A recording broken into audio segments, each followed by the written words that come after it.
Selamat pagi anak-anak. Jumpa lagi bersama saya Ibu Erni dalam kegiatan pembelajaran kita pagi hari ini. Ibu berharap anak-anak tetap sehat dan siap untuk mengikuti kegiatan pembelajaran kita pada hari ini. Baik anak-anak, sebelum kita melanjutkan kegiatan pembelajaran kita, marilah kita berdoa. Dalam nama Bapa dan Putra dan Roh Kudus. Amin. Puji syukur kami haturkan kehadirat-Mu ya Tuhan, karena Engkau tetap berada bersama kami hingga saat ini. Kami mohon kiranya ya Tuhan, Engkau senantiasa membantu kami hadir di sini di dalam kegiatan pembelajaran kami pada pagi hari ini, agar kami dapat mengikutinya dengan baik sejak awal hingga berakhir sesuai dengan kehendak dan rencana-Mu.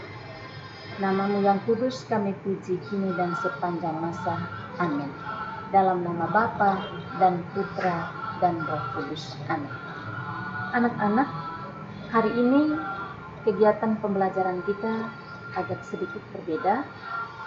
Kita hanya dengan membahas materi sebagai persiapan kita menyongsong penilaian tengah semester yang akan berlangsung minggu depan. Anak-anak, kalau pada pertemuan yang lalu, yaitu dengan ulangan harian yang pertama, soal-soalnya ada di anak-anak, dan coba bisa melihat kembali, ada beberapa soal yang Ibu akan ulang kembali di sini, dan kita lihat jawaban yang benarnya, karena masih banyak anak-anak yang memperoleh nilai tidak tuntas, dan soal-soal ini juga sebagiannya akan diambil kembali untuk soal penilaian tengah semester nanti. Baik anak-anak, kita lihat dari nomor pertama. Kalau di situ di nomor yang keempat, latar belakang Allah berjanji kepada manusia. Latar belakang Allah berjanji kepada manusia. Ini tentang janji Allah kepada manusia. Apa latar belakang Allah berjanji kepada manusia? Ada keprihatinan Allah terhadap situasi dosa yang melanda manusia, keinginan yang begitu besar dari manusia untuk bertobat, manusia mempunyai kecenderungan untuk berbuat dosa asal, dan kehadiran para nabi besar seperti Nuh dan Adam. Latar belakang Allah berjanji kepada manusia adalah karena keprihatinan Allah terhadap situasi dosa yang melanda manusia. Berikut, Yesus sungguh Allah dan sungguh manusia. Di bawah ini yang tidak termasuk kemanusiaan Yesus. Yang tidak termasuk kemanusiaan Yesus, ada Yesus makan bersama para muridnya, dikandung oleh perawan Maria, bangkit dari mati, Yesus wafat di salib. Yesus makan bersama para murid itu merupakan kemanusiaan. Dia makan, dikandung oleh perawan Maria, seperti kita dikandung oleh ibu lalu dilahirkan ke atas muka bumi. Yesus bangkit dari mati. Yesus wafat di salib. Dia mati di kayu salib. Dan yang tidak termasuk kemanusiaan Yesus adalah Yesus bangkit dari mati. Yang berikut, yang tidak termasuk kealahan Yesus. Kalau tadi kemanusiaan, sekarang kealahan Yesus yang tidak termasuk di dalamnya adalah Yesus dikandung dari Roh Kudus, bangkit dari antara orang mati, berkuasa mengampuni dosa, dan Yesus mengalami penderitaan. Dikandung dari Roh Kudus itu kealahannya, bangkit dari antara orang mati kealahannya, berkuasa mengampuni dosa itu adalah kealahan, mengalami penderitaan itu adalah kemanusiaan Yesus. Jadi jawaban yang benarnya di sini adalah Yesus mengalami penderitaan, karena itu adalah kemanusiaan. Makna kealahan dan kemanusiaan Yesus bagi jemaat beriman Kristiani di bawah ini. Makna kealahan dan kemanusiaan Yesus bagi jemaat beriman di bawah ini adalah menunjukkan bahwa Allah sungguh-sungguh pengasih, menunjukkan bahwa Allah itu maha kuasa, menunjukkan Yesus sebagai putra Allah Bapa, dan bagi Allah tidak ada yang mustahil. Makna kealahan dan kemanusiaan Yesus bagi jemaat beriman Kristen di bawahnya menunjukkan bahwa Allah itu sungguh-sungguh pengasih. Karena Dia mengasihi dan mencintai kita manusia, maka Dia bukan hanya sebagai Allah, tapi Dia juga menjelma dirinya menjadi manusia yang diwujud nyatakan dalam kehadiran putranya Yesus Kristus. Jadi Allah yang benar. Berikut, dalam pribadi Yesus Kristus, Allah berkenan menjelma menjadi manusia untuk turut merasakan suka duka manusia. Ia mau sederajat dengan manusia, kecuali dalam hal dosa. Hal ini menunjukkan kemanusiaan Yesus itu sebagai Allah yang menyelamatkan, Allah yang sungguh mencintai manusia yang berdosa, usaha Allah menemukan hamba-Nya yang hilang, dan karena Dia adalah menjelma diri menjadi manusia, merasakan suka duka, kecuali dalam hal dosa, Yesus hadir dan karena Dia solider dengan kehidupan manusia. Yesus Kristus sungguh-sungguh Allah, tetapi juga sungguh-sungguh manusia. Sungguh-sungguh Allah dan juga sungguh-sungguh manusia. Tindakan Yesus yang menunjukkan kemanusiaannya di bawah ini adalah menunjukkan kemanusiaan, membangkitkan orang mati, memarahi pedagang, berjalan di atas air, mengampuni dosa. Yang benar bahwa menunjukkan kemanusiaannya di sini adalah Dia memarahi para pedagang yang berjual beli di dalam bait Allah. Marah itu adalah kemanusiaannya. Paham atau anggapan bahwa kerajaan Allah yang damai dan sejahtera akan terwujud jika Allah tampil sebagai seorang tokoh yang dengan gagah berani mampu memimpin bangsa Israel melawan penjajah Romawi dan para penindas rakyat. Paham kerajaan Allah yang tersebut bersifat demokratis, ekonomis, sosial, dan politis. Yang benarnya adalah bersifat politis. Kutipan teks kitab suci dalam Injil Lukas bab 4 ayat 14-32 yang mengatakan, "Pada hari ini genaplah nas ini sewaktu kamu mendengarnya." Pada hari ini genaplah nas ini sewaktu kamu mendengarnya. Maksudnya adalah dalam diri Yesus kerajaan Allah telah datang. Semua orang harus setia pada janji Allah. Setiap hari harus membaca kitab suci. Yesus rajin membaca kitab suci. Maksudnya adalah dalam diri Yesus kerajaan Allah telah datang. Untuk dapat menjadi warga kerajaan Allah yang diwartakan Yesus. Untuk dapat menjadi warga kerajaan Allah yang diwartakan Yesus.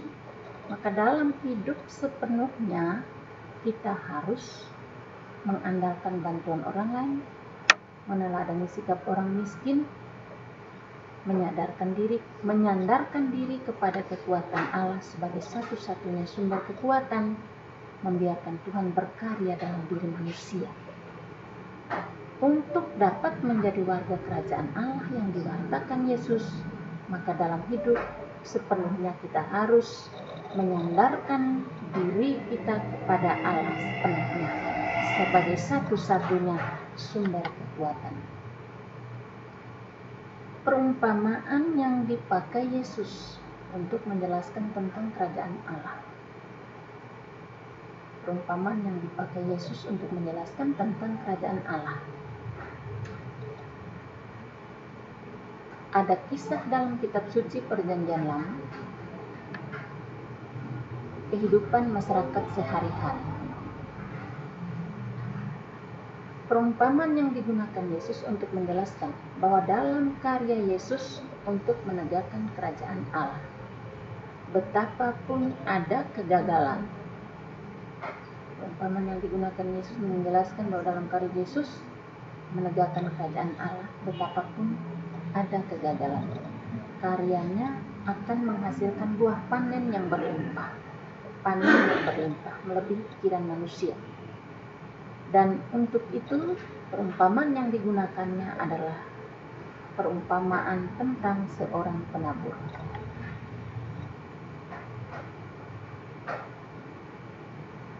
Dasar pewartaan murid Yesus menurut Injil Lukas bab 10 ayat 1 sampai 12.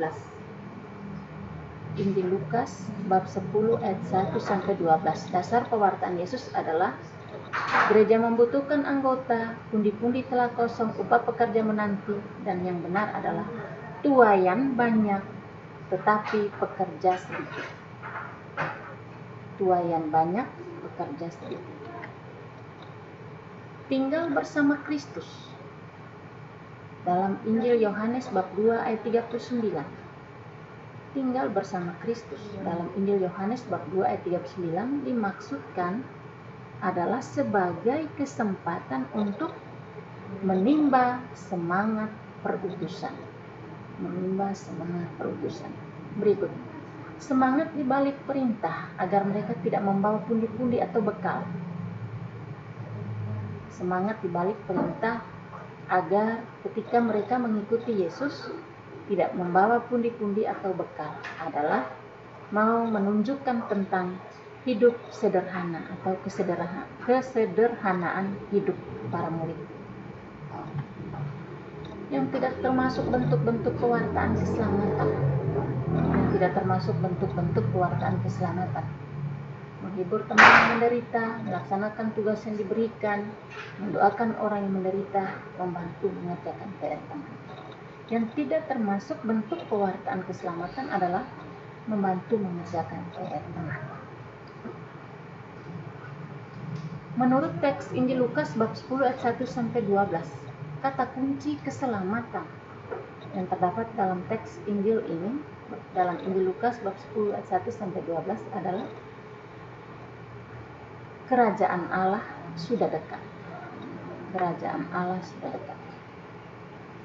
Berikut.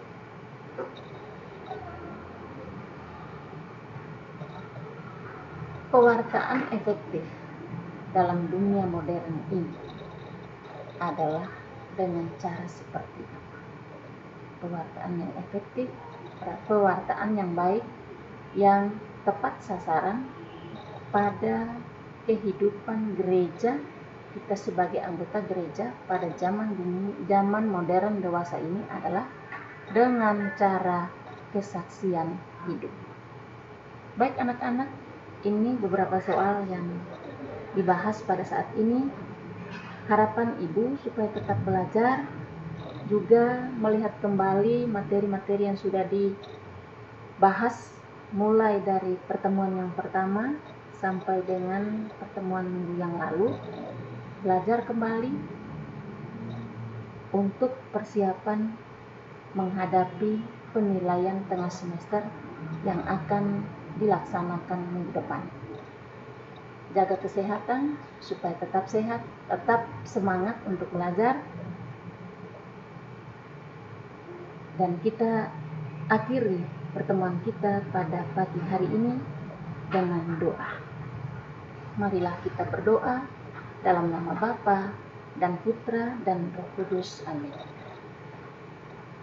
Puji syukur kami haturkan kepadamu ya Tuhan, karena Engkau begitu baik dan mengasihi kami, dan Engkau tetap berada bersama kami hingga saat ini. Kami mohon semoga apa yang dibicarakan bersama melalui pembahasan materi pada pertemuan ini dapat bermanfaat dan dapat mempersiapkan diri kami menghadapi ujian pertengahan semester nanti. Doa dan permohonan ini kami sampaikan kepadamu dengan perantaraan Kristus Tuhan kami. Amin. Dalam nama Bapa dan Putra dan Roh Kudus. Amin. Terima kasih. Salve.